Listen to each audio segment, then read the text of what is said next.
Ici Andrew Kestegen de Puissance Maximale en lien avec les collaborations avec Puffcom. D'ailleurs, merci encore une fois Kevin pour l'équipement. Et je suis en compagnie de les deux des invités d'honneur de J'ai animé pour l'édition d'hiver 2016. On parle ici de Philippe Rouillé et Patricia Legrand. Comment allez-vous? Bien, merci. On est ravis d'être ici. Vraiment très content. Ben, moi, je vous dirais, je suis très content de vous voir. Surtout, j'ai regardé qu'est-ce que vous avez fait. On va en parler. Ouais. Premièrement, vous avez été invité ici et annoncé principalement pour le doublage dans Sakura Chasseuse de cartes. Exact. Dans le cas de Philippe, on parle ici de Thomas et de Dominique. En d'autres mots... Alors, il y a une erreur. Oui. Je n'ai fait que Dominique. Thomas, c'est un autre comédien. Et je me suis occupé de la direction artistique de Sakura. J'ai dirigé la série. Il va falloir écrire tous les sites pour le changer. Voilà, il faut tout refaire. Mais bon, c'est pas plus grave que ça. En fait, je faisais le papa de Sakura qui est à côté de moi. Ben, je trouvais aussi que c'était étrange quand j'avais lu parce que justement, à savoir, premièrement, je vais avouer un de mes grands secrets. Quand j'étais au primaire, parce que pour gens qui écoutent la vidéo, j'ai 27 ans. Donc, quand j'étais au primaire et que le canal Télétoon a parti au Canada, ben c'était la version française de Sakura qui était là. D'accord, oui. Et c'était mon petit plaisir coupable d'enfant au primaire qui écoutait ça en cachette. Parce que j'avais deux plaisirs. J'aimais Digimon et Sakura. Fait que tout le monde à l'école parlait de Pokémon. Moi, je tripais sur Digimon et Sakura. Fait que oui, vous pouvez me huer, les gens qui regardent sur Internet. Mais c'était mon plaisir coupable et j'ai beaucoup aimé la série. Puis d'ailleurs, j'ai comme écouté la série au complet. J'ai pas les DVD, là, mais j'ai écouté la série au complet quand elle passait à la télé. Et justement, je trouvais que de mémoire, la voix de Thomas et de Dominique concordait pas. Je trouvais ça un peu bizarre. Mais d'ailleurs, vous allez être informés. Donc, uniquement la voix de Dominique. Uniquement. Donc, Dominique, le papa de Sakura, et on a Patricia également qui a fait la voix de Sakura, l'héroïne de la série. En fait, on va commencer avec la portion Sakura au niveau là, du doublage et tout ça. Premièrement, au Québec, on vous connaît principalement pour ces doublages-là. En fait, quand on vous invite, parce que quand on vous invite à un festival au Canada ou au Québec, des choses comme ça, c'est souvent ce doublage-là qu'on vous met de l'avant. La question que je me suis posée, c'est quand que vous avez été approché, Philippe dit il a été le directeur artistique au niveau du doublage. Quand vous avez été approché, ça a été quoi votre réaction? Est-ce que vous saviez que c'était un manga? Est-ce que vous étiez familier avec l'univers des mangas quand vous avez été approché par Sakura ou c'était quelque chose de complètement nouveau pour vous? Familier, non, mais j'avais déjà dirigé Evangelion. Ah, ça, je l'avais pas vu. Je suis un grand fan d'Evangelion également. C'est un sublime manga. Et donc, je peux pas dire que j'étais encore familier, mais très vite, après Sakura, je suis devenu familier du manga parce que j'en ai dirigé énormément. Et je continue à en diriger d'ailleurs. Puis, en tant que tel, plus que vous dirigez du manga et des choses comme ça, est-ce que vous en lisez aussi dans votre vie personnelle? Est-ce que c'est vraiment juste au point de vue doublage? C'est doublage uniquement. Et en plus, je ne suis pas fan de manga. Mais j'ai énormément de plaisir à diriger ça. Il y en a un que j'ai dirigé pendant longtemps, c'est One Piece. J'ai fait plus de 680 épisodes. Oui, exactement. C'est une des choses que j'avais notées. On a beaucoup de monde qui écoute l'émission, en fait, parce que Puissance Maximale, pour juste vous le dire, c'est une web radio. Oui. On est sur Internet, puis on est très proche de nos auditeurs et on a souvent du monde qui nous parle de One Piece, justement. Moi, personnellement, je ne suis pas un fan de One Piece, mais depuis le temps que ça roule et la quantité de monde qui connaît ça et qui adore cette série-là, je ne peux pas enlever les mérites que la série a. Je suis humble dans ma décision de pas apprécier la série. Ah bah ça, bien sûr. Mais je comprends qu'il y a plein de fans de la chose. Et justement, j'avais pris la note au niveau de Philippe là, qu'on parle de Goldie Roger, Kuma, puis Mr. Tree. Si je me... Ouais, c'est ça. C'est des personnages que j'ai fait, ouais. Donc, on parle quand même à ce niveau-là. Et je crois également que Patricia, j'avais-tu vu quelque chose au niveau de One Piece également? Je crois pas. Non, hein? Non, je pense pas, non. Non, ça devait être... Non. Non, parce que tu avais fait aussi des voix au niveau de films de One Piece aussi, hein? Oui. Dans le 35, je faisais Indigo dans le... C'est ça, Indigo. Indigo, ouais. Donc, c'est ça, j'avais vu, mais c'est à cause j'ai des notes un peu de tout. oui, non, mais c'est normal. Mais c'est ça, donc au niveau de Sakura, on va retourner sur le sujet. Oui, bien sûr. C'était comme on voit que vous avez fait du doublage, vous avez fait la voix de Dominique, la direction artistique, en frais des deux rôles, des deux chapeaux. Mm-hmm. on sait que la direction, c'est que vous dirigez au niveau du doublage, les voix, vous faites les reprises. Oui. J'ai déjà parlé avec Sébastien Reding, justement, qui fait également de la direction du doublage. Oui. Vous, en tant que Philippe, votre préférence entre les deux, est-ce que vous avez une préférence entre le doublage et la direction de doublage? J'ai pas vraiment de préférence. Sincèrement, j'aime vraiment les deux. Quand je dirige, mon vrai plaisir, c'est de faire le casting. C'est-à-dire que lorsque j'ai fait le casting et que j'ai commencé le premier jour d'enregistrement avec chaque comédien et que je vois que ça correspond, pour moi, c'est un vrai plaisir. Je vois que je ne me suis pas trompé. Quand je me trompe, ça devient un petit peu plus compliqué. Mais bon, je veux dire que c'est très rare. Mais c'est un vrai plaisir de me dire, tiens, bah ça, c'est parfait. Ce comédien, cette comédienne, elle va bien là, sur ce personnage et tout. Et ça, c'est un vrai plaisir. Et après, bon, comme en général, je travaille avec des comédiens que j'aime bien, que je connais bien, j'ai beaucoup de plaisir, puisque ce sont pas dire des amis, mais des familles d'acteurs avec qui je me sens bien. Donc ça, c'est un plaisir. Et comédien, alors là, oui, ça m'amuse, parce que bien sûr, c'est des rôles parfois que... même très souvent que je n'aurais pas pu faire au théâtre ou au cinéma ou à la télé, donc c'est très amusant D'ailleurs, à noter, de les faire. J'avais vu qu'en 1980, quand vous êtes installé à Paris, vous avez fait pas loin de 10 ans de théâtre. Oui, beaucoup, oui. D'ailleurs, j'ai regardé un peu les études aussi, puis le chemin que vous avez fait avant d'arriver au doublage. Je vois que vous êtes inscrit au Conservatoire d'art dramatique de Grenoble à 15 ans, vers 15 ans à peu près. Oui, à Grenoble, mais ça c'est un conservatoire de... Oui, Grenoble, excusez-moi, une faute de frappe.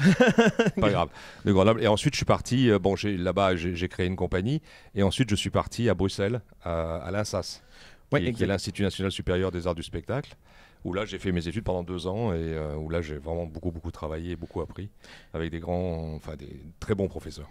Oui, exactement. Puis après ça, comme je disais, on a vu que vous avez fait 10 ans de théâtre pendant que vous étiez à Paris. Mais je continue encore. L'année dernière, j'étais encore au théâtre. Je fais les deux en même temps. Puis d'ailleurs, la question que je me demandais, puisque vous avez fait beaucoup de théâtre, des fois, il y a du monde. Dans le théâtre, on a souvent des actions circonstancielles. On a des fois du théâtre où il faut être plus expressif au niveau des voix, dépendamment de ce qu'on fait. Je ne suis pas un expert en théâtre, mais j'ai vu quand même quelques pièces. Au niveau du manga et de l'anime, justement, on voit c'est souvent les émotions exagérées. Oui. D'où pourquoi que j'ai le commentaire qu'on a souvent avec les doubleurs pourquoi ils aiment doubler des séries souvent de manga ou d'anime, c'est justement l'exagération des émotions parce qu'ils peuvent se permettre d'aller plus loin, puis c'est toujours un petit peu plus loufoque. Est-ce que vous diriez que le théâtre que vous avez fait vous a quand même un peu aidé au niveau du doublage pour aller jouer justement ces émotions-là plus loin? Je dirais pas que c'est le théâtre, je dirais que c'est l'apprentissage de la comédie. Le fait d'avoir fait une école et tout, j'ai appris à jouer. Et moi-même, j'ai joué des tas de choses différentes, que ce soit des classiques ou du théâtre contemporain, où j'ai joué en plein air, où j'ai joué dans des petites salles, où j'ai joué dans des moyennes salles. Donc après, nous, professionnels, on s'adapte. Et pour le manga, on voit ce qui se passe. Et on retranscrit ce qui se passe. Donc s'il y a des émotions très fortes, s'il y a des cris et tout, on en est capable puisqu'on est des professionnels. Donc là, je ne peux pas dire que ce soit le théâtre qui m'a aidé, mais ma formation fait que, entre guillemets, c'est... L'expérience acquise également dans le théâtre. C'est pas facile, mais voilà, je sais faire. C'est pas difficile. Non mais parce que c'est mon métier aussi. Oui, non, c'est ça. S'il fallait que je fasse de la mécanique, ça serait très difficile pour moi de changer un moteur. Non, également, c'est ça. T'es comme moi, j'ai capable de réparer un ordinateur sans problème, mais faire du théâtre, c'est autre chose. Nous sommes des professionnels, donc en principe, on doit savoir faire ça sans trop de difficultés. Après, il ne faut pas se tromper dans le rôle, il ne faut pas non plus... Si d'un seul coup, on me fait faire une voix très aiguë, ça sera très difficile pour moi de retranscrire des émotions ou de crier très fort parce que j'ai pas une voix aiguë, donc ça demandera trop de travail. Non, mais c'est sûr que ça doit pas être évident non plus tout le temps, donc si on n'est pas habitué, t'es comme je voudrais même pas m'essayer à doubler un animé pour être bien. Mais c'est bien de dire ça parce que les gens pensent que c'est facile, mais c'est un vrai métier. Les gens qui font ça, ce sont des comédiens, ce sont des gens qui ont fait des écoles, qui ont fait du théâtre, qui ont fait du cinéma, etc. Ils n'arrivent pas comme ça par hasard en disant tiens, je vais faire du doublage. Non, c'est pas possible. C'est quand même c'est tout un art faire un doublage en fait. Oui, surtout en même temps, c'est de regarder la scène.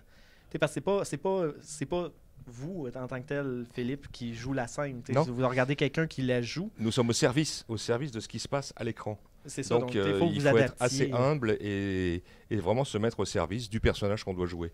Et d'une part, c'est le comprendre, c'est comprendre le sens, entendre vraiment comment il joue, Bon, tout ça, c'est des choses que, quand on est professionnel, on apprend, on sait, ça va très vite. Et le doublage, c'est un art qui se pratique très très vite parce qu'on a des conditions de travail qui sont vraiment, j'ai presque envie de dire, expéditives parfois. On est contraint à des temps très très réduits. Donc si on n'est pas opérationnel, bon ou bonne comédienne, c'est une catastrophe. Et si vous me permettez, Philippe, avant qu'on aille avec Patricia, j'ai quand même sorti certains rôles qui, moi, personnellement, me parlaient. On a parlé de Dominique, que vous aviez joué déjà dans Sakura, les rôles de One Piece. J'ai vu également que vous aviez fait la voix de procureur Sam Young dans Batman La Relève. Ah oui, c'est vrai. Et c'est vrai, j'avais oublié. Batman Beyond, qu'on a nous autres connus, c'est le titre anglais, nous autres au Québec, qui ont gardé le titre anglophone, alors que vous aviez Batman La Relève. C'est ça. C'était le doublage. J'ai fait de la vérification, c'était le doublage français, donc c'était votre voix. Oui. Et ça aussi, c'est une série que j'ai écoutée beaucoup quand j'étais jeune. Ah oui. Également, j'ai vu que vous aviez fait des voix au niveau de certaines séries télé. Je ne pouvais pas passer à côté de Star Trek Deep Space Nine. Alors là, oui. Là, je l'ai doublé longtemps, pendant plusieurs années. Également. Et ça, c'est un très beau souvenir. Et c'est dommage. Je devais rencontrer l'acteur américain. Et lorsqu'il a voulu me rencontrer, je montais dans l'avion pour venir au Canada. C'est quand même ridicule. Il va sûrement avoir une autre occasion. C'était il y a 10 ans, donc je sais pas où il en est cet acteur. Stevenson, je sais pas si je crois que c'est lui. Tranche de vie, moi j'ai vu un groupe de percussion japonais, jeudi, Drum Tao, ça faisait 10 ans qu'il n'était pas venu au Québec. Donc on sait pas, ça fait 10 ans. On sait pas ce qui peut se passer. Peut-être cette année, peut-être 2016, ça va être l'année, on sait jamais. Et voilà, aussi, une série qui est quand même populaire, en anglais principalement, par exemple, au niveau du Canada, mais j'ai été quand même surpris de voir How I Met Your Mother, que vous aviez fait la voix de George Van Smoot, dit Capitaine. Oui, très drôle, très amusant à faire. Alors là, je me suis régalé. Malheureusement, le rôle n'est pas extrêmement développé, mais c'est un acteur qui est très drôle, qui a une distance dans ce qu'il fait et tout, que j'aime beaucoup. C'est ça, sauf que nous autres, au Canada, c'est beaucoup la version anglaise qui est connue. Bon, d'accord, oui. Mais quand même, je ne fais pas passer sous silence le rôle. Et en fait, moi, en tant que tel, la chose où j'ai été le plus surpris, en fait, c'est que Puissance Maximale, en fait, juste pour vous donner une idée, on parle beaucoup de qu'est-ce qui est geek et qu'est-ce qui est ludique. Oui, d'accord, oui. Et moi, ma spécialité, c'est le jeu vidéo au niveau de l'émission. Et je suis, comme vous pouvez voir, un ben gros fan de Sonic. Ouais, mais j'ai fait le... C'est Vector de Crocodile. Ouais, le crocodile. Exactement. Ouais. Et dans les jeux récents, mon jeu favori de Sonic que j'ai aimé beaucoup, c'est Sonic Generation. Et puisque ma PlayStation 3 est en français, c'est votre voix que j'ai entendue. Mais quel hasard, mais c'est génial. Donc c'est pour ça que quand j'ai vu le nom, j'ai fait...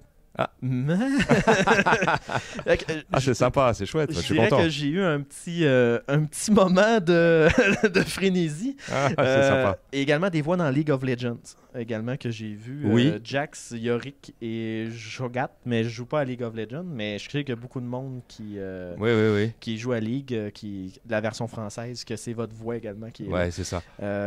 Je vous dirais, au niveau des doublages, avoir votre opinion, parce que c'est la première fois que je vois des titres marquants comme ça.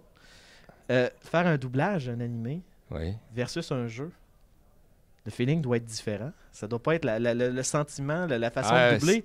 Voir un personnage en 3D versus un dessin ou encore un acteur, ça doit être différent. C'est très différent parce qu'en plus, dans le jeu, on voit pas les personnages. On n'a que le texte. Ce sont des petits fichiers. Donc là, c'est le directeur artistique qui nous informe. Alors parfois, avant de commencer le jeu, il dit « Tiens, voilà ton personnage, j'ai une photo, j'ai un dessin, voilà à quoi il ressemble. » Voilà. Ensuite, on écoute l'original, donc la voix de l'anglais ou de l'américain qui l'a doublé avant, et on se base là-dessus. Et donc, c'est autre chose. Oui, alors, je vous dis c'est autre chose. On a moins d'appui, parce que l'image au doublage nous aide beaucoup quand même. Le regard, les gestes et tout, ça nous aide. Alors que là, nous, on doit tout apporter. On n'a que le son et parfois on a une image au début de l'enregistrement. Mais ça doit être... comme je disais, plus les procédures sont différentes. Si vous aviez le choix, mettons, on vous dirait vous avez le choix de doubler uniquement des séries télé, uniquement séries télé et films, avec des vrais acteurs, des dessins animés comme animés ou des jeux vidéo. Ça serait quoi votre ordre? Moi, mon ordre, ça serait dessin animé, parce que le dessin animé, ce qui m'amuse quand je dois doubler du dessin animé, c'est qu'on peut, entre guillemets, créer des choses. On peut sortir de l'original. On peut s'amuser avec sa voix. Lorsqu'on est dans des séries live, comme on dit, il faut vraiment être très, très, très fidèle à ce que fait l'acteur. Dans le dessin animé, on peut s'amuser, on peut partir, on peut délirer un petit peu. Et les jeux, après, c'est amusant parce que les jeux, ça va parfois dans la caricature, dans des choses que, alors là, les trucs énormes, quoi. Donc ça m'amuse. Mais voilà, l'ordre, ça serait dessin animé, série, film et jeux. Parfait. Ben, merci beaucoup, Philippe. Ben, on va aller voir Patricia pour Bonjour, Patricia. Coucou, Philippe. Parce que quand même, Patricia, il ne faut pas l'oublier. Elle a quand même fait beaucoup de choses, Patricia. Donc, Patricia, comme que j'ai présenté au début, qui a fait la voix de Sakura. Oui. Premièrement, Sakura... quand même un grand rôle au niveau de la série télé. Oui. Ça a été comment de prêter sa voix à Sakura au niveau de la série? Est-ce que quand vous avez eu l'opportunité de faire le casting puis d'avoir le rôle, c'est quoi qui vous a motivé à aller chercher ce rôle-là? Je crois que c'était cette petite fille, si mignonne, avec tout l'univers qu'il y avait autour, avec sa vie à l'école, sa vie avec papa, son frère, et puis la découverte de ce que pouvaient être les émois amoureux. Et donc, du coup, ça faisait appel à beaucoup de choses. Donc, voilà, je suis rentrée complètement à plein dans le personnage, avec beaucoup de naïveté, mais aussi beaucoup en tous les cas, d'envie de faire ce premier manga qui, pour moi, était un manga complètement à part, mignon, joli. Et j'expliquais quand on a fait cette conférence là ce matin qu'avant nous, les mangas, je veux dire, il y avait eu beaucoup, en tous les cas sur la télévision française, des mangas qui avaient été diffusés pour les enfants qui n'étaient absolument pas pour les enfants. Donc du coup, d'arriver sur quelque chose de mignon, joli, avec, voilà, en plus, elle avait ses cartes de Clos qui lui donnaient des pouvoirs magiques. Donc du coup, c'était... Voilà. Puis les costumes, faut pas oublier. Les costumes. Il y avait de quoi faire. La panoplie de costumes qui était thématique ironiquement à chaque fois avec ce qui se passait dans l'émission. Exactement, avec son amie Tiffany qui la poursuivait avec sa caméra. C'est ça, exactement. Tiffany, qui avait toujours le costume de circonstance. Elle traînait le camion avec elle à chaque fois. Là, ça. Et c'est un de mes premiers rôles en dessin animé de petite fille. Parce que quand j'ai commencé à faire des voix d'enfants au doublage, j'ai plus commencé par des voix de petits garçons. Ben, j'ai remarqué que c'est quelque chose qui arrivait souvent parce qu'on a aussi parlé avec Jackie Berger, qui faisait la voix d'Esteban dans Les Mystérieuses Cités d'Or. Puis elle aussi, elle a fait souvent des voix de petits garçons, justement, dans les séries. Puis je dirais que c'est surprenant des fois quand on prend le temps de regarder qui fait le doublage, qu'on se rend compte que c'est souvent des femmes qui sont derrière les voix des garçons. Je pense que le seul que je suis resté surpris, c'était Sébastien Redding avec Ash Ketchum dans les films, que j'ai fait « Ah, OK, je m'attendais à autre chose, mais au niveau de sa voix, il y a une voix quand même particulière. Fait que ça concordait bien. Mais j'étais vraiment surpris quand j'avais regardé, je ne m'attendais pas à ça. Surtout dans les dessins animés, c'est effectivement souvent des femmes. C'est ça qui est surprenant, en fait. Et je dirais également, Patricia, j'ai fait quelques recherches au niveau des autres doublages que j'ai fait, mais j'ai une question qui me brûle les lèvres. Oui. J'ai fait des recherches au niveau de Philippe, on a fait le tour des formations et tout ça, mais j'ai pas trouvé grand-chose au niveau de Patricia Legrand, ironiquement. Oh. Vous n'êtes pas allé sur mon site alors? Ben, j'essaie toujours d'aller sur plusieurs secteurs en fait. Puis je dirais que on a cherché beaucoup des titres et tout ça. Puis après ça, j'ai fait des recherches. Mais en fait, j'ai deux questions qui me brûlent les lèvres. Qu'est-ce qui a emmené Patricia Legrand à faire du doublage? Et qu'est-ce qui a mené au doublage? Qu'est-ce que vous avez fait pour arriver à votre carrière de doublage? Alors, donc, moi, j'ai fait une formation de comédienne. J'ai pris des cours d'art dramatique pendant 3 ans. Mais j'ai eu la chance, au bout de 2 ans, de partir tout de suite en tournée avec un grand monsieur du théâtre, qui était donc un metteur en scène qui s'appelait Michel Roux, qui avait fait énormément de théâtre et une émission très célèbre auquel il participait très très souvent, qui s'appelait Au théâtre ce soir. Donc il montait énormément de pièces de boulevard. Donc moi j'ai commencé au boulevard et je suis partie en tournée tout de suite. J'ai eu un parcours de une bonne quinzaine d'années au théâtre et les choses se sont un petit peu ralenties. Et donc, j'étais partie en tournée 2 fois avec une de mes partenaires qui m'avait dit, Patricia, avec la tessiture vocale que tu as, tu devrais t'intéresser au doublage. Et à l'époque, le doublage était un peu le parent pauvre de notre secteur de métier. Et on nous disait que le secteur était très fermé, que c'était très, très difficile d'y entrer. Bon, et puis que c'était un peu considéré comme les comédiens qui faisaient du doublage étaient des comédiens entre guillemets dits ratés. Bon, alors je dis bon, t'es sûr, tu crois? Et donc je me suis inscrite à un stage de formation et à l'issue de ce stage de formation, je me suis trouvée tout de suite en situation de pouvoir travailler. J'avais rencontré un des directeurs de plateau qui s'occupait de la série 21 Jump Street. Et donc, du coup, j'ai commencé sur cette série où il y avait beaucoup de... Je suis surpris de ne l'avoir pas noté, d'ailleurs. Parce que, encore une fois, nous autres, on a Netflix, sauf que nous autres, on a juste la version anglaise, malheureusement. Mais c'est une grosse série que j'ai dévorée au complet. Là, j'attends juste que l'autre saison sorte. Ouais. Parce que je veux l'écouter en toute légalité. Donc voilà, et à partir de là, je suis rentrée dans ce secteur. Alors, moi, je dis très honnêtement, ça démarre pas tout de suite. Quand on est dans le secteur du doublage, il faut le temps que les choses... d'abord, qu'on se décontracte aussi, parce que c'est pas parce qu'on a fait une formation qu'on est tout de suite opérationnel et qu'on vous donne tout de suite des grands rôles. Mais moi, la mayonnaise a pris au bout de 10 ans. Et on m'a pas tout de suite donné des rôles d'enfant. Il s'est trouvé qu'un été...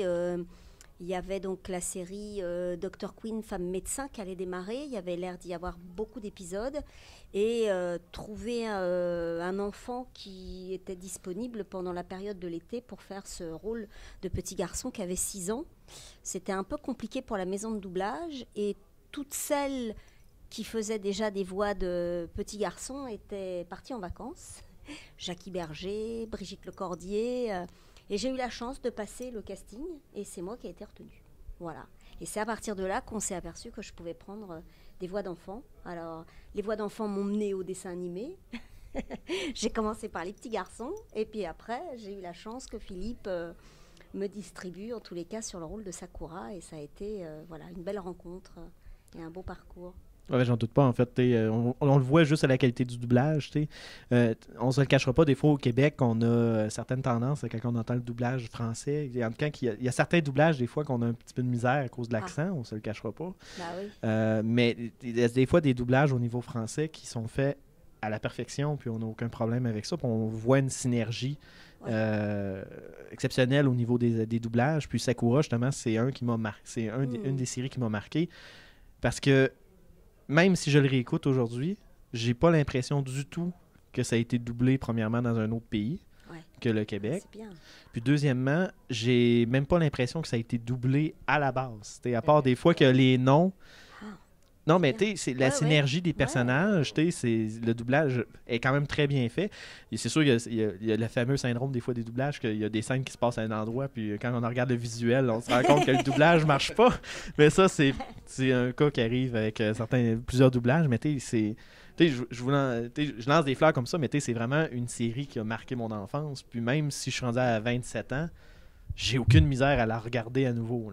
Puis moi, c'est pas je vais l'écouter en version originale japonaise ou en anglais. Moi, c'est la version française avec les noms français de la série. Des fois, je regarde les noms japonais, je fais « Oh mon Dieu, je reconnais pas les personnages. » Mais sinon, j'ai été surpris aussi de d'autres doublages au niveau que vous avez réalisé, Patricia. J'ai été surpris de voir que vous aviez déjà fait la voix de Titi dans les Looney Tunes. Oui. Depuis 96, je fais Titi. Ben c'est ça, exactement. J'ai été surpris là-dessus. Mais ma plus grosse surprise, ça a été Sonia dans Sonic le Rebelle, qui est la sœur de Sonic. Oui. Ça, c'est une série que j'ai... C'est malheureusement une série un peu mal aimée de Sonic. Oui. Mais moi, étant fan de Sonic, j'ai pas une dragonne, surtout de Sonic. J'ai été vraiment déçu qu'il y ait une fin précipitée de cette série-là parce que je l'écoutais énormément. Et je trouvais qu'elle était très, très bonne, la série, même si elle n'était pas proche de l'histoire de Sonic. Là, à cause, on s'entend que Sonic, il joue pas de la guitare. Mais c'est quand même une série qui, à mon avis, avait un potentiel, mais qui a juste pas levé. Ouais. Peut-être pas eu l'appui qu'elle aurait dû avoir. Là. Mais j'ai été très surpris là-dessus. C'est une autre belle découverte de mon côté. Sinon, mais vous avez fait beaucoup de théâtre, comme vous aviez mentionné. Je vois aussi que vous avez fait beaucoup de pièces de Molière et de Marivaux. Oui. Donc, à ce niveau-là, j'ai vu ça. Également, au niveau du doublage de cinéma, vous avez fait plusieurs films d'animation, dont Space Jam, que vous avez fait mais vous faites aussi plusieurs films de Barbie. Ça aussi, j'ai été surpris de voir Barbie. Moi, j'en écoute pas, je vous rassure, mais j'ai quand même des petites nièces qui en ont déjà écouté. Fait que, j'ai été surpris là-dessus aussi. Scooby-Doo 2, que vous avez fait du doublage. J'ai fait Vera sur Scooby-Doo 2. Vera. Aussi, on a, au niveau des séries de télé, Les Feux de l'amour. Qui passaient à TQS et à V. et alors, j'ai un scoop pour vous. C'est que mon personnage de Cassie, qu'ils ont fait mourir, donc nous en France en 2008, ils viennent là de remettre un personnage qui va être joué par la même comédienne. Ils font arriver la sœur jumelle. Révélation choc dans Les Feux de l'amour. Donc, à partir du mois de mars, je crois, je vais avoir le nouveau personnage qui va arriver. Donc, je ne sais pas du tout quelles sont les aventures. Et là, avant-hier, en étant dans ma chambre d'hôtel, je suis tombée sur la chaîne en anglais et j'ai aperçu ma comédienne. Et donc, je ne sais pas encore quel personnage elle joue. Et j'ai cru comprendre qu'elle n'avait pas l'air d'avoir le même caractère que Cassie. Mais donc, du coup, je vais annoncer mon grand retour dans la sœur jumelle de Cassie. Voilà. Des scoops, messieurs. Mais vous avez une version française des Feux de l'amour? Oui. Une chaîne. Avant, la chaîne télé s'appelait TQS, Télévision 4 saisons. Et là, maintenant, c'est rendu Canal V. D'accord, Canal V, d'accord. Juste pour vous donner une idée, ça joue juste avant les Simpsons, nous autres, dans notre plage horaire. Donc, il y a du monde qui pogne la fin de l'amour et qui tombe justement sur les Simpsons. Donc, également, il y a Glee. Que vous avez fait du doublage. Et vous avez aussi fait du doublage dans d'autres séries de dessins animés, comme vous avez fait 3 apparitions dans Batman Animated Series, Bettina dans Rayman. Après ça, vous avez fait Le Bus Magique, Phineas et Ferb. Quand même, c'est quand même des séries qu'on connaît dans le coin, quand même. Et vous avez la version donc française de Phineas and Ferb? Généralement, oui. Wow. Au niveau là, de Phineas, Nickelodeon, normalement, oui. Disney, ils font des doublages québécois, mais Nickelodeon, c'est les doublages français qu'on a. Ils font pas affaire avec le Québec au niveau des doublages. D'accord. Bon. J'ai-tu une approbation ou t'en as aucune idée, caméraman? Non? OK. J'aime ça faire référence au Workshop. Puis sinon, encore une fois, des doublages dans le jeu vidéo. Une autre grande surprise de mon côté, une autre franchise de jeu que j'aime énormément, c'est Kingdom Hearts. Dans le 2e, j'ai vu que vous faisiez la voix de Riku. Et ça, j'ai été surpris. Parce que, en fait, j'ai pas eu l'occasion d'entendre la voix française, pour être bien franc. Parce je ne m'en souviens pas. Qu'est-ce que je pouvais prendre dans la voix de Riku? Je ne me souviens pas quelle voix c'était. Mais j'aurais peut-être aimé ça l'entendre, justement, au niveau, mais malheureusement, nous autres, en Amérique du Nord, Square Enix ne met que les sous-titres. Ils ont fait les versions remasterisées en HD sur la PlayStation 3.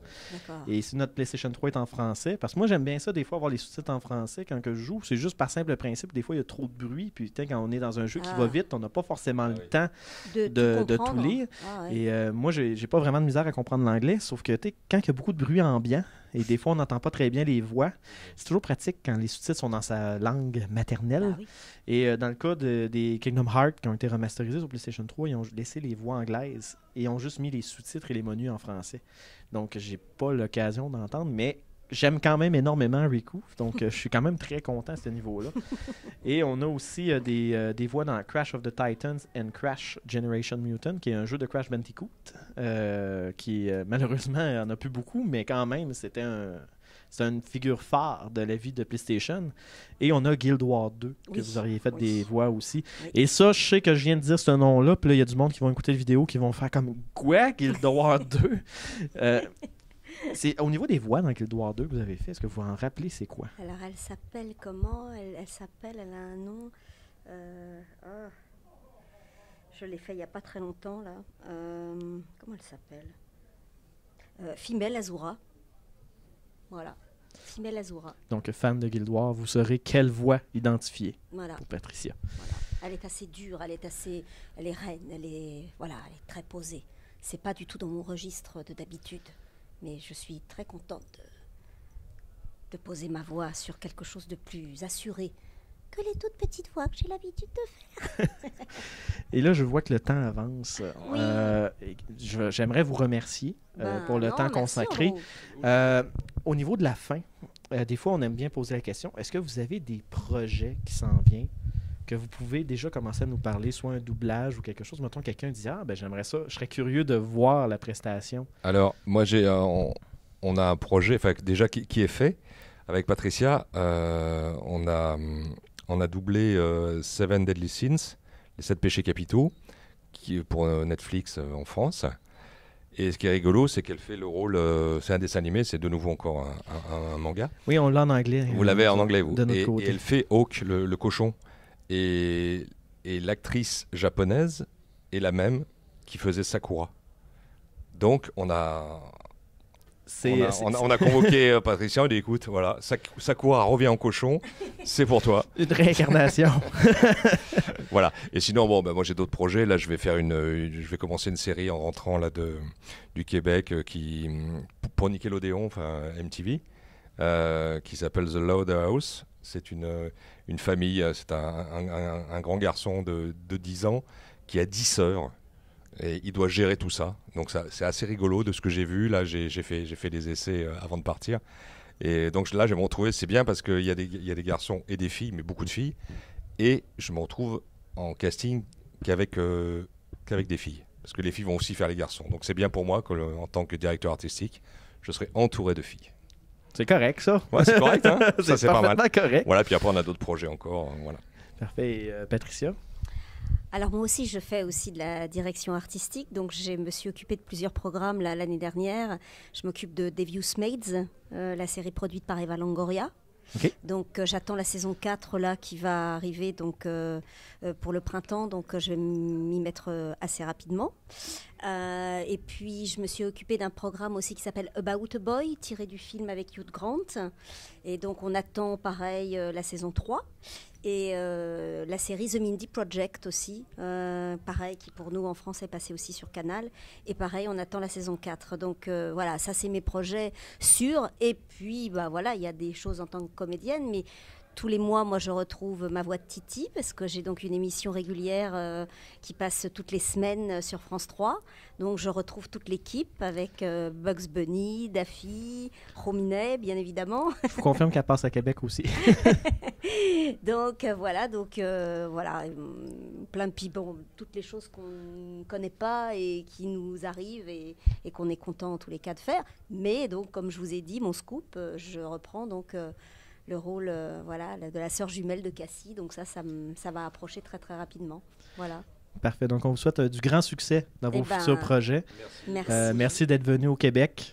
Merci de l'invitation et c'est toujours un grand plaisir d'être en contact. On vous souhaite un bon retour et de vous revoir, bien sûr. Oui, avec plaisir. Merci à vous. Merci. Abonne-toi à ma chaîne YouTube.